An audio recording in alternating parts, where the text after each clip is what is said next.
आज तक रेडियो सुनता है सारा जहां।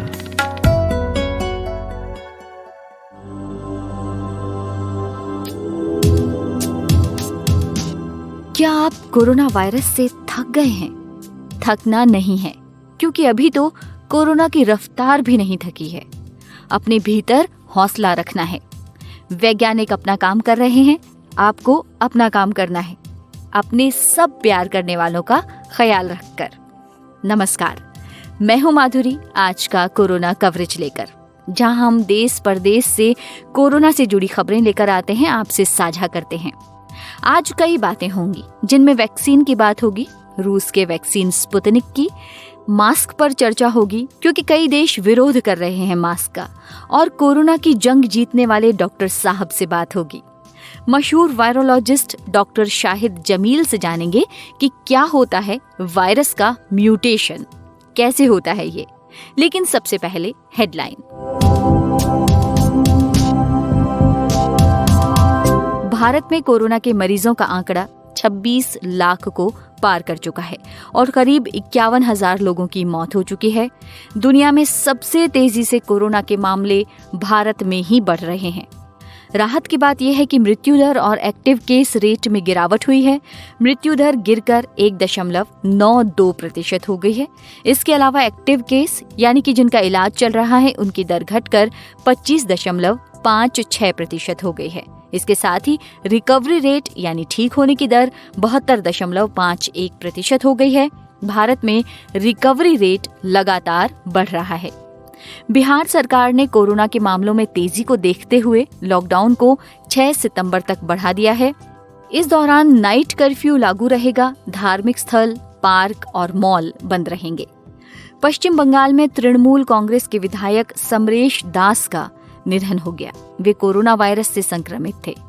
दुनिया भर में कोरोना से जुड़े मामलों की तादाद 2,16,00,000 के करीब पहुंच गई है। अब तक 7,73,000 से ज्यादा लोगों की मौत हुई है। दक्षिण कोरिया में चर्च से जुड़े संक्रमण के मामलों की संख्या अब बढ़कर 319 हो गई है। ये जानकारी सेंटर फॉर डिजीज कंट्रोल के मुख्यालय से मिली है। न्यूजीलैंड में कोरोना वायरस का असर दोबारा देखने को मिल रहा है। इसे देखते हुए आम चुनाव को 4 हफ्ते के लिए टाल दिया गया है। इसका ऐलान न्यूजीलैंड के प्रधानमंत्री जसिंदा अर्डेन ने किया।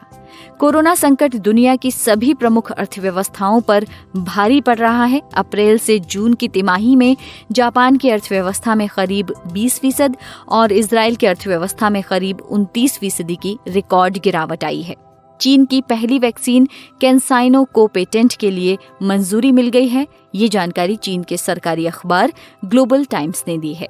हालांकि इसे वैज्ञानिक उपलब्धि के बजाय व्यावसायिक उपलब्धि माना जा रहा है। चलिए अब बात रूस की वैक्सीन की करते हैं। WHO ने इसे कोई तवज्जो नहीं दी, मगर कई देशों ने इस वैक्सीन की बुकिंग करा ली है।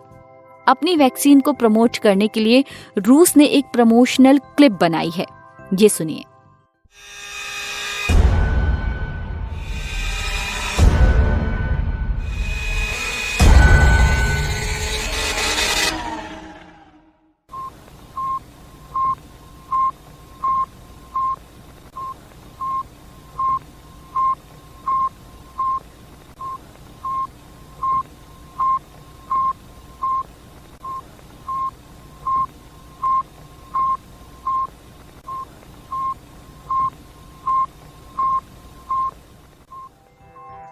भारत में मोदी सरकार को इस वैक्सीन के आने के बाद से कुछ पार्टीज घेर रही हैं। शिवसेना के नेता संजय राउत ने कहा है कि आत्मनिर्भर भारत का क्या हुआ, एक भी वैक्सीन अभी तक नहीं आई।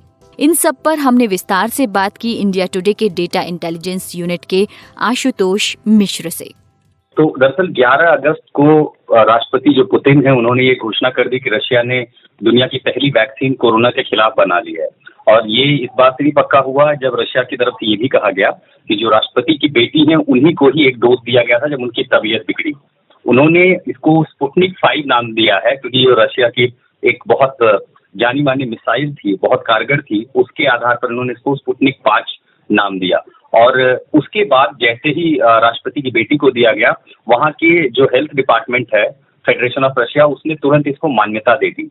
अब मान्यता देने के बाद चूंकि इन्होंने जो स्पुतनिक न्यूज है, जो यहाँ की एजेंसियां सरकारी हैं, उन्होंने इसको तुरंत वेबसाइट बना करके सारा डेटा साझा कर दिया और साथ ही जो भी आगे रशियन डायरेक्ट इन्वेस्टमेंट फंड है, जो रशिया की, आप ये समझिए कि वहाँ के देश की संपदा और जो संपत्ति है उसको एक अच्छे तरीके से बांटती है, और गामेलिया नेशनल रिसर्च इंस्टीट्यूट ये इसको स्पॉन्सर कर रहा था। यहाँ पर इसके बारे में टेस्ट हो रहे थे, तो जब इस टेस्ट के सारे ट्रायल्स हुए तो उनका कहना है कि उन्होंने फेज 3 का जो क्लिनिकल ट्रायल है वो भी कंप्लीट कर लिया था और तब ये वैक्सीन तैयार की गई। हालांकि इसमें जो आलोचना हो रही है वो ये कि आखिर रशिया अपने दम पर कैसे ये कह सकता है कि वैक्सीन दुनिया के लिए तैयार है, क्योंकि डब्ल्यूएचओ ने कुछ अलग पैरामीटर हैं। इस बीच डब्ल्यूएचओ ने भी आपत्ति ये जताई है, ये कहते हुए कि हमने सिर्फ 9 प्लेयर्स इसमें शामिल किए हैं जिनको ये कहा गया है कि जो इस पर अपना रिसर्च करेंगी। तो फिलहाल रशिया की ओर से कहा जा रहा है कि देखिए, डब्ल्यूएचओ ने अपने नियम तय किए हैं और उसके बारे में वो जाने, हम अपनी तरफ से जो हो सकता है वो करेंगे। और साथ ही रशियन जो पत्रकार हैं, एनालिस्ट हैं, उनका ये कहना है कि अपने देश के भीतर ये बांटने के लिए तो किसी की अनुमति की जरूरत है नहीं, लेकिन हमने ये भी सुना कि लगभग 20 ऐसे देश हैं जो इस समय रूस पर नजर बनाए हुए हैं, और जो फार्मा कंपनियां, क्योंकि ये वैक्सीन रिसर्च लैब ने तो तैयार कर ली है गामेलिया ने, लेकिन इसके मास प्रोडक्शन के लिए किसी न किसी बड़ी फार्मा कंपनीज को ही जाना पड़ेगा। तो इस बीच इन्होंने $1 बिलियन का समझौता भी किया है रूस ने इंस्टीट्यूट की तरफ से, ताकि मास प्रोडक्शन हो। अब सितंबर से इसका प्रोडक्शन जो शुरू होगा वो सबसे पहले स्वास्थ्य विभाग के जो कर्मी हैं उनको वॉलंटियरली दिया जाएगा अगर वो इसका इस्तेमाल करना चाहें। उसके बाद अगले साल जनवरी से 5 मिलियन डोज वो तैयार करने की कोशिश कर रहे हैं। चीन की ओर से भी कहा गया कि उन्होंने भी अपनी एक एजेंसी को कहा गया है कि वो भी इस मामले में बनाए, और जो हमारे पास डेटा वहां से मिला है उसमें ये भी कहा गया कि हमने जो टेस्ट किए हैं उसके रिजल्ट बहुत अच्छे रहे हैं, क्योंकि ये कुछ ऐसी तरह की वैक्सीन है जो एक तरह का वायरस तैयार करती है जिसके पास एंटीबॉडी डेवलप कर देती है, तो दोबारा वायरस आप पर हमला नहीं करते। तो जो रशियन एनालिस्ट उनको ये कहते हैं कि इसके दुनिया क्या कहती है, दरअसल अब उसकी परवाह नहीं है। रूस में दिक्कत थी, उन्होंने मेहनत की, उन्हें सबसे पहले कामयाबी मिली, तो डब्ल्यूएचओ की शायद फिलहाल उनको उसकी परवाह है नहीं। इस बीच जो एक पत्रकार है विनय शुक्ला, मेरी उनसे भी बात हुई, तो उनका भी ये कहना है कि दरअसल इस समय रूस दुनिया की जो भी आलोचनाएं हैं उन पर ध्यान नहीं दे रहा है। उनकी तो पूरी कोशिश ये है कि अपने यहाँ इसको तैयार करें, और अगर अपनी जमीन पर यह साबित हो जाता है तो दुनिया के दूसरे देश भी शायद डब्ल्यूएचओ की परवाह किए बिना खुद से उनके पास पहुंच जाएं, क्योंकि जाहिर है दुनिया भर का जिस तरह का नुकसान हो रहा है, कामकाज पर असर पड़ा है, तो इन चीजों का असर तो हर किसी के ऊपर दिखाई पड़ रहा है। तो इन सब के बीच में जो तमाम एजेंसियां हैं वो लगे। इस बीच स्पुतनिक.न्यूज.com जो है उन पर जो आरडीआई है और गामेलिया इंस्टीट्यूट के डिप्टी डायरेक्टर हैं उनका इंटरव्यू दिया, उन्होंने भी कहा कि दरअसल ये कोई 1-2 दिन की मेहनत नहीं है, इसके लिए हमने एक लंबा समय बिताया है, जिसके बाद ये वैक्सीन तैयार की जा चुकी है। तो अब कुल मिलाकर के रशिया अपनी तैयारी पर है, और जो भी आलोचनाएं हो रही हैं, जाहिर है डब्ल्यूएचओ जो भी कहे तो वो भी नजर बनाए हुए है, और दरअसल जो रिसर्च हुए हैं किन पैरामीटर्स पे हुए हैं, उसके रिजल्ट क्या क्या थे, उसके लिए तो वो भी रूस के साथ संपर्क बनाए हुए हैं ताकि उसकी जानकारियां वहां पर उनको मिल सके। तो कुल मिलाकर के रूस एक कदम आगे बढ़ चला है। डब्ल्यूएचओ भी इस बारे में भले ऑब्जेक्शन जताए, वो 9 कैंडिडेट की बात कह रहा है कि हमारे पास 9 लोग हैं जो ट्रायल कर रहे हैं और रशिया उसमें से नहीं है, लेकिन अगर रूस इस पर वाकई कामयाबी पा लेता है तो ये अपने आप में बहुत बड़ी खबर होगी और बहुत बड़ा डेवलपमेंट होगा, खासकर जब दुनिया के हर देश को इस समय कोविड की वैक्सीन चाहिए। जी आशुतोष, भारत के चूंकि रूस से काफ़ी अच्छे रिश्ते हैं, तो क्या भारत उम्मीद रख सकता है कि आने वाले वक्त में रूस से उसे कोई मदद मिलेगी इस वैक्सीन के मामले में? और इसके साथ ही भारत के अंदर ही विपक्षी पार्टी भी सरकार पर हमला कर रही है, संजय राउत ने भी किया है, शिवसेना वाले ने, तो इस बारे में आपका क्या कहना है?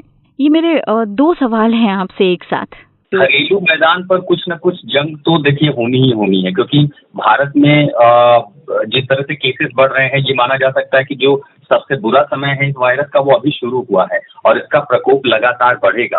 और अगर ऐसी परिस्थिति है कि इसका प्रकोप आगे बढ़ने वाला है तो नजर होगी कि इसका वैक्सीन कब आता है। सरकार भी कह चुकी है कि देखिए कई सारी एजेंसियां हैं जो ट्रायल कर रही हैं और क्लिनिकल ट्रायल भारत में चल रहा है।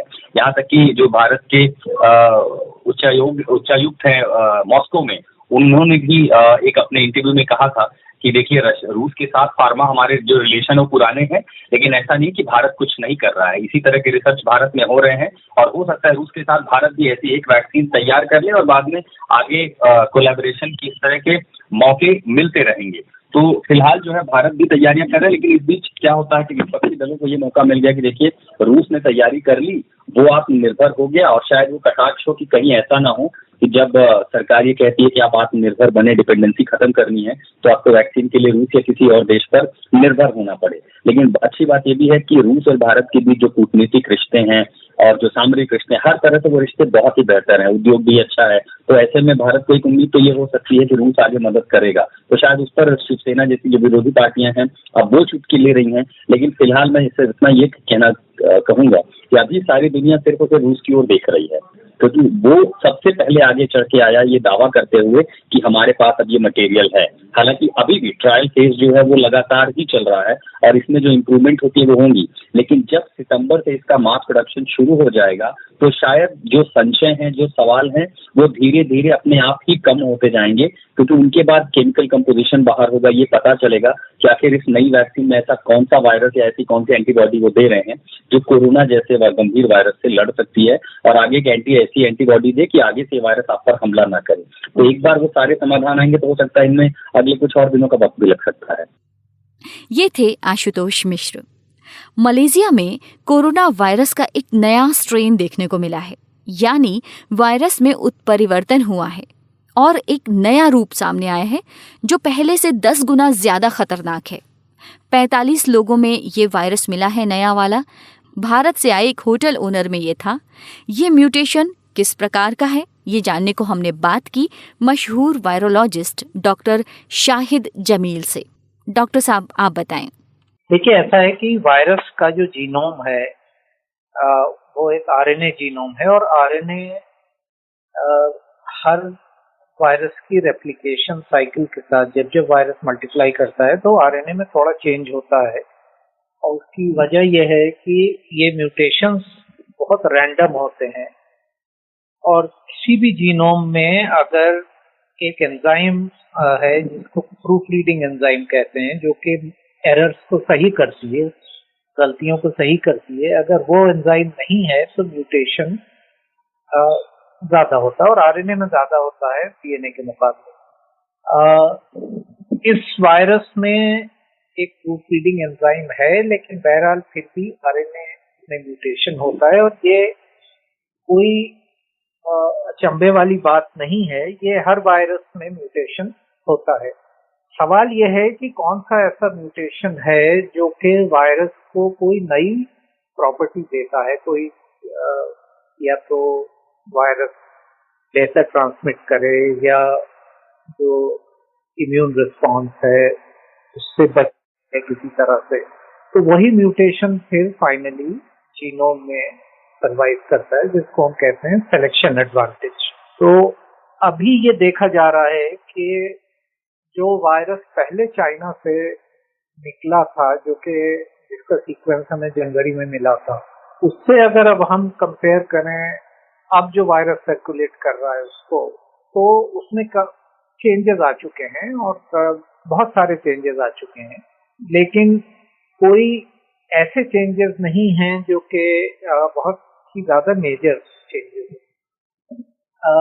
लेकिन एक म्यूटेशन है जिसको कहते हैं D614G। इसका मतलब यह है कि स्पाइक प्रोटीन जो वायरस की है उसके तो 14 अमीनो एसिड पोजीशन पे एक अमीनो एसिड होना चाहिए था, एस्पार्टिक एसिड, जिसको हम D से उसको एब्रिविएट करते हैं, वो अब चेंज होके ग्लाइसिन हो गया है जिसको हम G से और ये वायरस जो है ये अब तकरीबन जो वायरस सर्कुलेट कर रहे हैं उसमें 2/3 वायरस हैं जिसमें ये म्यूटेशन है और करीब 1/3 वायरस है जिनमें ये म्यूटेशन नहीं है।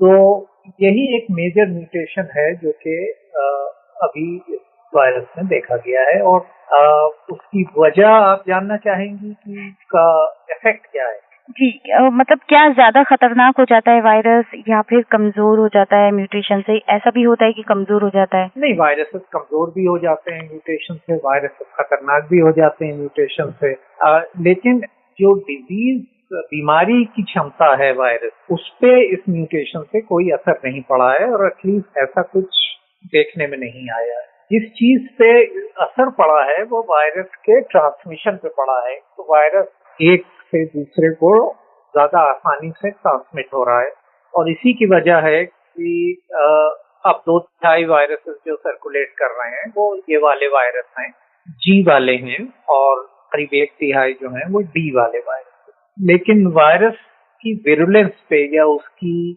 बीमारी की क्षमता पे ऐसा नहीं पाया गया है कि कोई असर हुआ है। जी, तो अभी तक जो कयास लगाए जा रहे हैं कि वैक्सीन आ जाएगी, तो क्या अगर वायरस में म्यूटेशन होता है तो वैक्सीन पर भी कोई फर्क पड़ेगा कि ये जो वैक्सीन थी वो इसके ऊपर काम नहीं करेगी, ऐसा कुछ?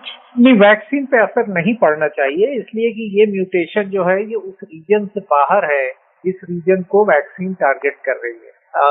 वैक्सीन जो है वो वायरस की स्पाइक प्रोटीन के अगेंस्ट डेवलप हो रही है। हालांकि ये भी म्यूटेशन स्पाइक प्रोटीन में ही है, लेकिन ये उस रीजन से बाहर है जिस रीजन को टारगेट किया जा रहा है वैक्सीन के लिए। तो इसका कोई असर वैक्सीन पे नहीं पड़ना चाहिए। यानी उम्मीद अभी बाकी है। डॉक्टर साहब के अनुसार ये जो म्यूटेशन है ये इतना ज्यादा खतरनाक नहीं है। जिन वैक्सीन पर अभी तक काम किया जा रहा है वो इस म्यूटेशन के साथ वाले वायरस पर भी काम करेंगी। तो ये एक उम्मीद है। अब आपकी बात एक और डॉक्टर साहब से करवाते हैं जो मरीजों का इलाज करते करते खुद कोरोना वायरस की चपेट में आ गए, लेकिन क्योंकि डॉक्टर हैं तो इन्होंने कोरोना को हरा दिया। ये हैं डॉक्टर ओपी महिंद्रा, राजस्थान के उदयपुर के नाथद्वारा में हड्डियों के डॉक्टर हैं। रिटायर्ड हैं, लिहाजा प्राइवेट प्रैक्टिस करते हैं। आइए उनकी कहानी उन्हीं से सुनते हैं। मैं सब प्रिकॉशन लेते हुए मरीजों को देख रहा था। कोई ऑपरेशंस वगैरह या प्लास्टर वगैरह में दे के सिर्फ कंसल्टेशन दे रहा। हमारे यहाँ नाथद्वारा में ज्यादा मरीज नहीं थे कोरोना के। 27 जुलाई के बाद एकदम से ज्यादा मरीज आए तो हमारी गली में भी सर्वे वो टीम्स वगैरह सैंपल लेने के लिए आई, तो उसमें मैंने भी अपना सैंपल दिया। जबकि मुझे किसी भी तरह की कोरोना के लक्षण, सिर में दर्द, बुखार, गले में दर्द और स्वाद न आना या कोई दस्त लगना, ऐसे कोई भी लक्षण नहीं थे। मैंने अपना सैंपल दे दिया। 3 दिन बाद में रिपोर्ट आई तो हॉस्पिटल से उन्होंने कहा सब आपको कोविड केयर सेंटर में एडमिट करना पड़ेगा। तो मैंने कहा भाई मैं तो डॉक्टर हूँ और अपने होम आइसोलेशन में। उन्होंने कहा नहीं साहब। तो मैंने कोई प्रतिरोध करके मैंने क्या वहाँ चला गया। वहाँ पे हमारे यहाँ नाथद्वारा में मैं सोचता हूँ कि वो उसका नाम है लेउला कोविड केयर सेंटर। उसमें सुविधाएं बहुत अच्छी हैं। यहाँ पर 100 कमरे का होटल लेकर के उन्होंने सुविधाएं दे रखी हैं।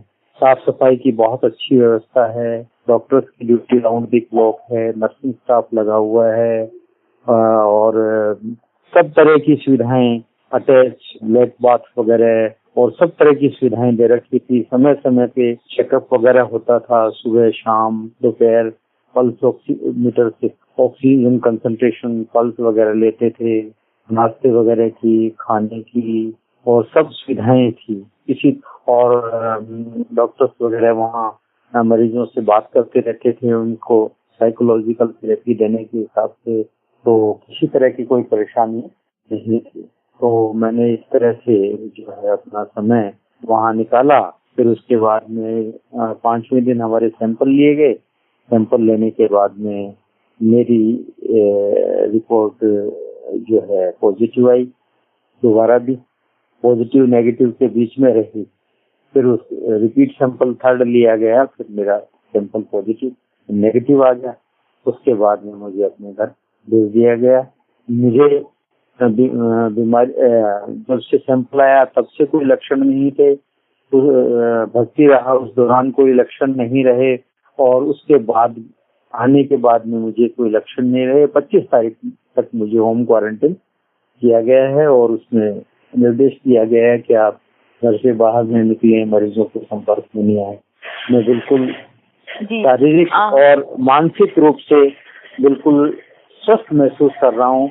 और मैं तो ये संदेश देना चाहूंगा कि कोरोना बीमारी से बिल्कुल नहीं घबराना चाहिए और सब लोगों को अपनी जांच करानी चाहिए, क्योंकि समाज में बहुत सारे लोग कोरोना पॉजिटिव होंगे, लेकिन जांचें खूब हो रही हैं, उसके बावजूद भी जांचें रह जाती हैं।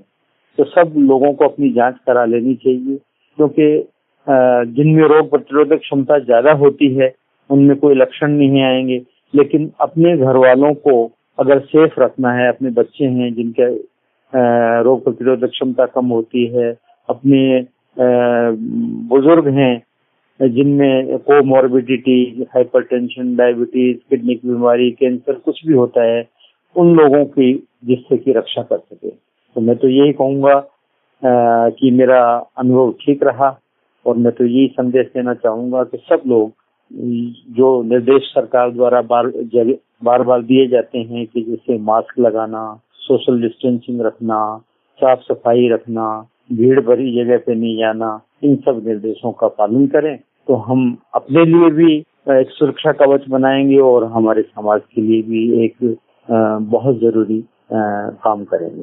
मैं तो यही कहना चाहूँगा। शुक्रिया डॉक्टर साहब इस नेक सलाह के लिए। आप लोग जरूर डॉक्टर साहब की बात माने, मास्क पहने। कोरोना के खतरे के बीच मास्क बहुत जरूरी बताया जा रहा है, लेकिन उतना ही इसका विरोध भी तेज हो रहा है। दुनिया के तमाम देशों के लोग मास्क पहनने को अपनी चॉइस बता रहे हैं कि वो पहने या ना पहने, ये उनकी इच्छा है। ये न सिर्फ WHO की गाइडलाइंस का उल्लंघन है, बल्कि दूसरों की जान को भी खतरे में डाल देने वाला कदम है। सुनिए अमन गुप्ता की ये रिपोर्ट। कोरोना वायरस का संक्रमण दुनिया के 188 देशों में पहुंच चुका है। 2 करोड़ से ज्यादा मामले हो चुके हैं।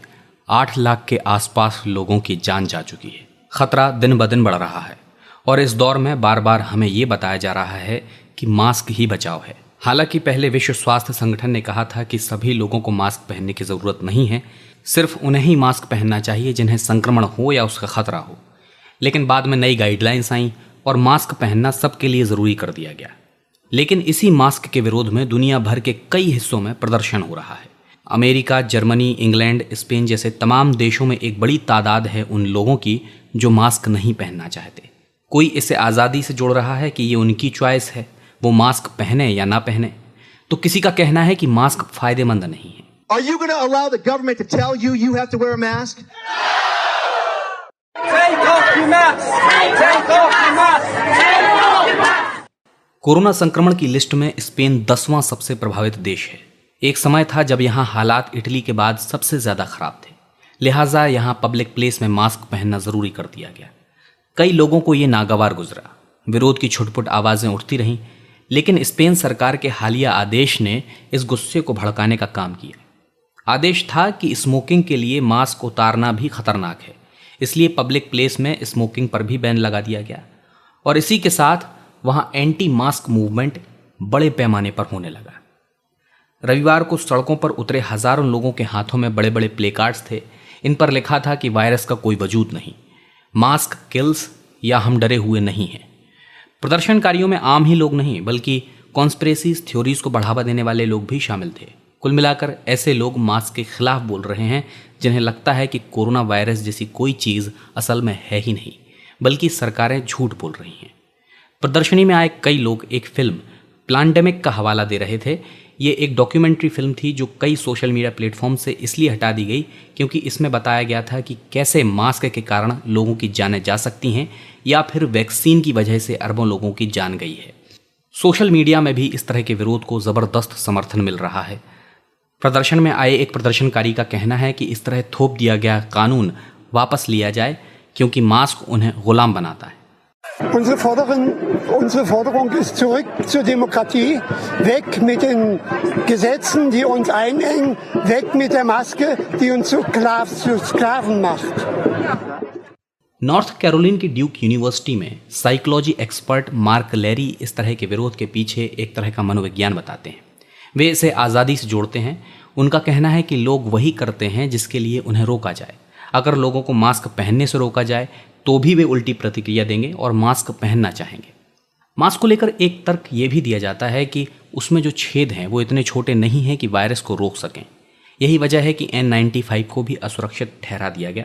कुछ लोगों ने कहा कि उन्हें मास्क पहनने से उलझन होती है, लेकिन साथ ही हमें ये समझना होगा कि जापान जैसे देश जहां मास्क महामारी से पहले ही लोगों के कल्चर का हिस्सा रहा है, वहाँ कोरोना वायरस से मरने वालों की दर कम है। जाहिर है इसमें मास्क का एक बड़ा योगदान है। हालांकि मास्क इस्तेमाल करने और ना करने के पीछे लगातार वैज्ञानिक शोध कर रहे हैं, लेकिन मास्क पहनना इसलिए भी ज़रूरी हो जाता है जब आप पब्लिक प्लेस में जाते हैं तो आपके छींक की ड्रॉपलेट से शायद कोई और दूसरा संक्रमित ना हो जाए। अमन गुप्ता, आज तक रेडियो। देखिए, देश कुछ भी कहे, मास्क अपनी रक्षा करता है। इस चीज का हमेशा ध्यान रखें। कम से कम आपकी सुरक्षा धूल, मिट्टी और पोल्यूशन से कर सकता है। चलते चलते मेरी ये बात याद रखना, हाथ धोते रहना, मास्क पहने रखना। ध्यान रखिए। Bye bye.